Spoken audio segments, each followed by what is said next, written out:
Huh? No, it's just a fun interview. Yes. Hi everyone, and welcome back to Hot Ones with hot questions and even hotter wings. I'm your host, Miss Via, and today I'm interviewing my brother.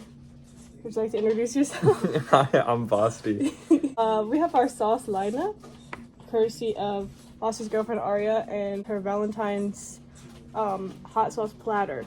But our first sauce up is called Chipotle Burning Sauce. Let me just give a little. There we go. I'm gonna do a generous amount because don't put that there. I'm gonna do a generous amount because I don't think it's gonna be that hot, and I might regret that. Actually. Do you want to use capfuls as like our measurement? That way we don't pour like way too much or way too little. Sure. Cap. That is so watery. You wanna do your question first, or mine? Also, we have a water. Ready?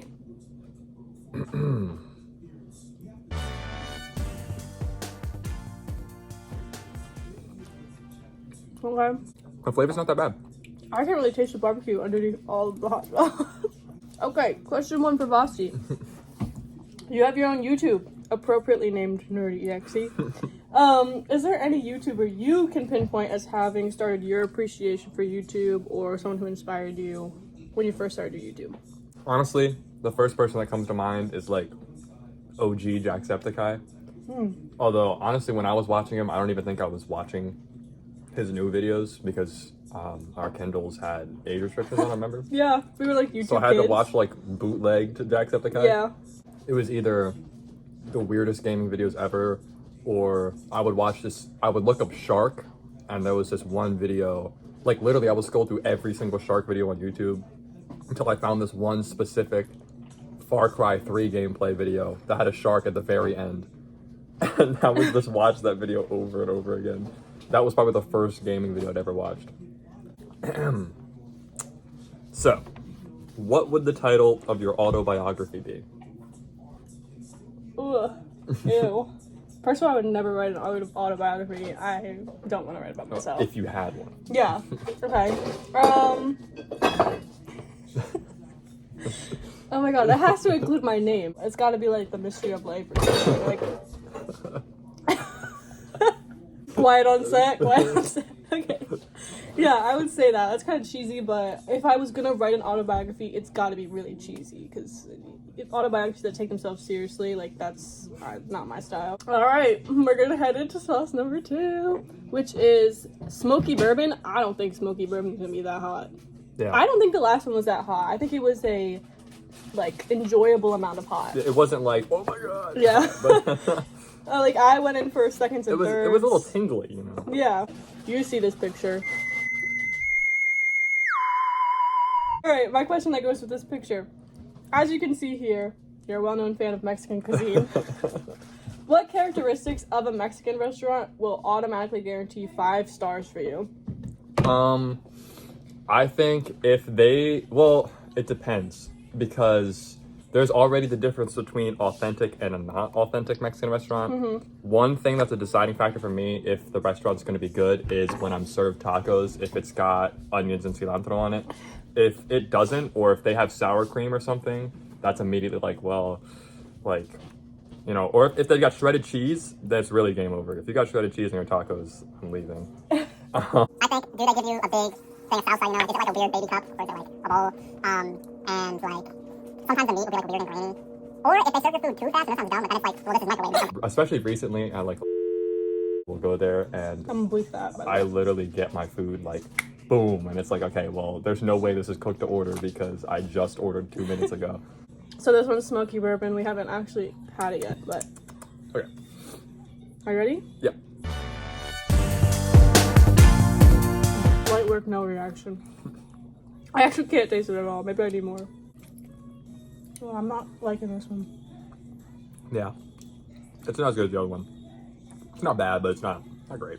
What is your greatest album of all time, your go-to? Oh my god. This has to be something that you've listened to how it's supposed to be listened to, in order Like, all the the way whole album through, one yeah. sitting. Yeah. I'd say, like, the one that's gonna, like, be a pick-me-up for me, that I'll listen to all the way through, no skips, is Igor. That's a solid. No Yeah, miss, no I miss think album. it has like a really good theme going on Yeah. throughout the album that like it's almost like you can't listen to it out of order. Like you kind of have to listen through to like Igor's theme and then like, you know, Yeah. all the way to Are We Still Friends? Like, I don't know, I think, yeah, I would say that. I would say that's like my number one no skip album where it's like every song's a hit. So the next one we got Red Sauce. It's actually Red Burning Sauce, it says. Ooh. This is not focusing. There we go. Okay. I'm gonna ask you the question as I'm like preparing it. I think that will make it a little easier. Okay, so last night we saw Dune 2. Yeah. Which is a 3-hour long, almost 3-hour long masterpiece of a movie. We've decided. Do you think that length contributes to how good a movie is? And what movie do you think is like an underrated watch? Man, I think that to a certain extent, a movie has to be a certain length for it to count as good. Yeah. Like, whenever I'm scrolling through Netflix, for example, and I see a movie's an hour and a half, I'm like, well, that one might not be as good. But at the same time, I have watched short movies that were good. Underrated movies, I don't really know, because, you know, I used to watch a lot of movies, like, all the time. But none of them come to the top of my head right now. I really liked what's the movie called? Ray Charles movie, I think. That was a good movie. But it was also 2.5 hours long, I'm pretty sure. Oh, really? And also, the reviews that I saw didn't like that movie. I thought that movie was pretty good. I'll find it. I'll put it here. Okay. All right. This one's real juicy. Yeah. Or wait, I'm scared. Okay. I don't know. It's kind of a pretty win. Ooh. I don't want to ruin it. Yeah, it's like a really shiny sauce. Okay. Oh. Oh, I don't like that one. it tastes like Red Dart number 40. That tastes like a chamoy pickle. That one is not it. Oh my god, and it's painful. It's Oh so... my god. Oh. This is definitely a top of mouth, like back of throat My spicy. eyes are watering. My throat, I can feel it coating my throat. It's really bad. I have to lick my finger. Okay, let me ask you the question. Oh. What actress will play you in your movie? Oh my god, why can't I play me in my movie? Let's say you're dead. Okay, Okay, like, let's what say you current already actress- died, but right now, yeah. Like, she killed me so that she could play me in a movie. Ugh. Okay, so they kind of have to look like me, right? Or, like, can I be, like, really unrealistic? Oh, you know, the girl in... Yeah, this is kind of unrealistic. You know the girl in, the Barbie movie that played the teenager Sasha? Yeah. I feel like she could play me. She's got the attitude. Yeah. And she, like, is Hispanic, which I feel like would help. Hey, let's get it done. No, I'm scared. It doesn't taste good either, which does not help things. No, it literally, like, when I see people eat a chamoy pickle kit from TikTok shop, this is what I feel like it It's gotta would go. taste It's like. gotta go. No, I can't do it. It's torture. Oh, it tastes so bad. It really doesn't taste good Oh at my all. god. It's chlorine. No, I can't make it. I think hoodie was the wrong option, because I'm I sweating. can't breathe. Okay, so we rate that one, literally a 0. I can't even finish the wing. Not great. Oh, we're taking a break. We have to take a nosebleed break real quick. I'll be back. Okay, that wig was gross, right? Which one did we just The have? red hot burning sauce is literally what it's called. That's so gross. No, my How do you nose- look normal? Look at me. Look at my lips. Okay, but you actually finished the wing. I didn't finish my wing. Look at my full wing on there. I'm not gonna show that's gross. Oh man. After a slight intermission. I'm making Mexican sure style. that They're there's coming back Mexican style. none of that. This one better be good and not I whatever need, that like, was. actually, I know I was complaining about the sweetness, but I need actually the sweetness to come back. That one was, ugh. That one was, like, bitter and... It's making my stomach, like... I can't even Clench. believe that is a flavor someone would want to consume. I'm gonna scoot this over. I can just tell by the smell this one's not gonna be good. Yeah. Then, like, why Oh, is it... how does it smell? It's, like, stringy. This one smells like ketchup. It's, like, thick. It's very thick. This is almost syrupy. Hold on. So, you have a special interest in music production. What is a popular artist that you think could benefit from a better producer? Wow. I don't listen to people with bad producers. Like, yeah, I don't know. Like, I really don't know. I had a question if you couldn't answer that question, and it was, do you think that there's an artist whose producer actually overshadows their writing?